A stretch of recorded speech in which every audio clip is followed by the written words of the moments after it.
Yo guys, what is going on? Nickname is just Yellow, and today this Norwegian hardcore PC gamer is gonna go through the recoil stuff in CSGO. I'm gonna go through the spraying and how you can be able to work that better towards your advantages. So, you know, just bursting or spraying in CSGO, it have its couple of advantages, but also disadvantages.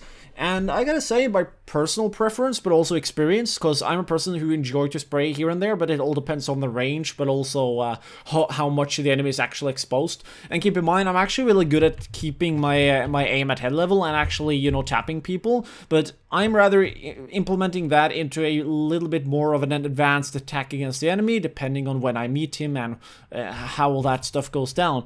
But regardless, I'm actually going to go through a lot of how that kind of stuff works in terms of just spraying initially, so that you people get a better understanding of it. Then I'm going to go through a lot of the details to it that is related, so that you understand what the hell is going on. And I'm going to give you a couple of nice examples. And in the end of the day, just knowing all of this so that you can apply it and work at it in deathmatch, that is going to be the bottom line that you want to hit, and it's going to be the bottom line that I want you people to hit, and it's going to be the thing that you should do in order to be able to make this better. Because even if you understand what the hell you're doing, not being able to practice it so that you know what you're doing and that you're doing it and applying it properly in the right context, that's not really gonna move anything forward, is it? So let's start then with a raw spray against some kind of wall. We're just gonna use this one right here. I'm only gonna shoot with my right hand. I'm not gonna do anything, all right? So I'm gonna shoot the spray once more. Try and notice how the entire screen is compared to my initial start point, or where my crosshair is.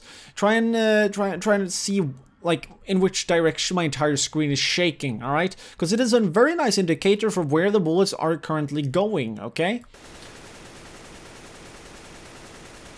Also, as we can see right here, comparing the two lines to each other in terms of where the bullets went, there's a lot of stuff that we can already learn by spraying in CSGO.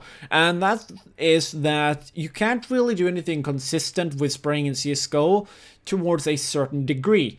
The thing with bullets in CSGO, and I'm probably gonna add an annotation for people who want to go real hardcore sciencey into how the bullet mechanics work in CSGO. I'll add an annotation in the end for that. But if you people don't know, in CSGO, bullets are mostly randomized, and the reason for that is because so that you can't really absolute aimbot destroy somebody down, which is nice, but also it adds a layer of skill to all the guns, because you can't really rely on just being able to one-tap everybody. You need to actually work your skills in order to be able to shoot down enemies, which is kind of nice, because it makes it so that the skill ceiling is a lot harder and higher, because it actually involves a lot of technique, time and place, timings, etc., to actually kill the enemy, rather than just being able to focus on raw skill.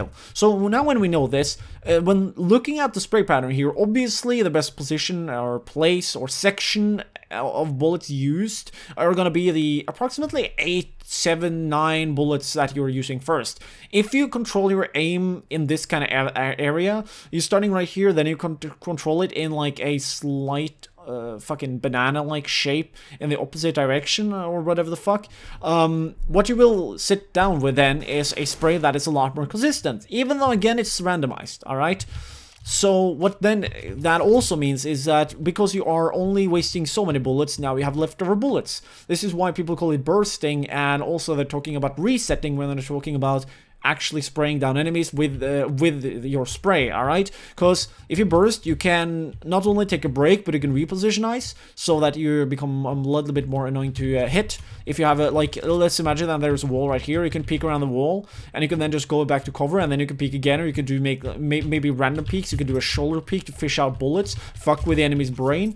There's a lot of things that you can do just by being mobile, and then, like, no, not then, but all that stuff is relying upon you having a lot of good trigger discipline, being able to pull down as much as the recoil goes up, which, by the way, yeah, everything is fucking randomized, so you just need to try and understand that that distance is what you want to pull down, alright? So if you do that, you can get really tight groups, but it will only be maintained for that kind of stretch, because bullets are fucking randomized.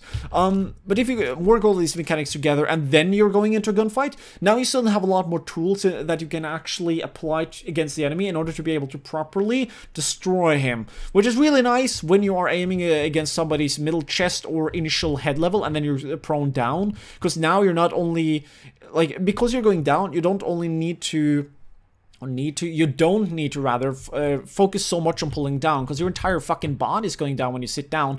Your accuracy is, by the way, also increasing. As you can see, the gun is being held closer to the guy's body. In the accuracy guide, I've already gone through that kind of stuff. But there's like so many advantages on actually just sitting down in terms of actually controlling the recoil, that if you then are going for, let's say, a YOLO spray against an enemy that is out in the open and he's relatively close, the chance of you actually killing the guy is a lot bigger. Now, if you also implement aiming at head level and starting your spray at his head, that is gonna be so fucking lethal. You people have no freaking idea. And the cool thing also is that if you're using the M4A4, that is one of the pro techniques that you need to rely on if you want to be able to make the most out of that gun. The reason for that is not because of how the gun is inaccurate, how you can tap shit, and all those kind of nice factors that will allow you to kill the enemy skillfully, because what you're relying on then is raw skill. You're not actually applying the entire power of the gun onto the enemy.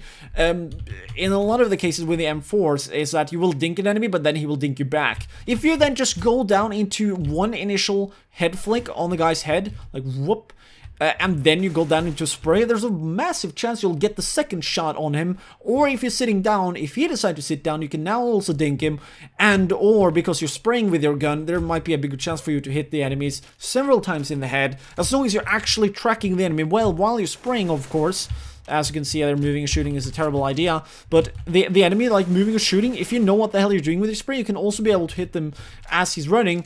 Like, this is why I want you people to understand all these mechanics, understand how they can be utilized, try and think of maybe some crazy ideas yourself, go out in deathmatch, and work on them yourself, because that way you can implement it in a way that will suit you a lot better, a lot more comfortably as well. You can see how effectively you can be able to apply to longer ranges, shorter ranges, in which naturally, obviously speaking, it's gonna be fucking horrible to apply this to long-range gunfights. But yeah, there's not too much more to say about the mechanics other than that it requires a lot of fucking practice, and I would thoroughly recommend you people who really want to be able to nail this down to make sure that your entire computer and rig is working as good as possible, or upgrade if it is that bad. Most people who play Counter-Strike and are really good have way over 200 to 250 FPS. I mean, me, I'm sitting with 300 when I normally play the game, so that should speak volumes. So my rig, other than that, your hand-to-eye coordination, how accurate your mouse sensitivity and all that kind of stuff is, you also need to get that set. By the way, I got videos on all this stuff, and I'm making it half, like, there's a 50-50 split reason for why I'm making these videos. I want to have my own library, but I also want to educate you people. So if you found this video helpful, you should probably consider maybe subscribing and supporting the YouTube channel. If you want to do that, you can become a Patreon, donate some trash skins you got left over, or whatnot. So anyways, thanks for watching. You Patreons, by the way, you're absolutely amazing. And also the secret amazing supporter who granted these knives. So anyways, thanks for watching, people. Have a nice day, and don't get beastified when you play.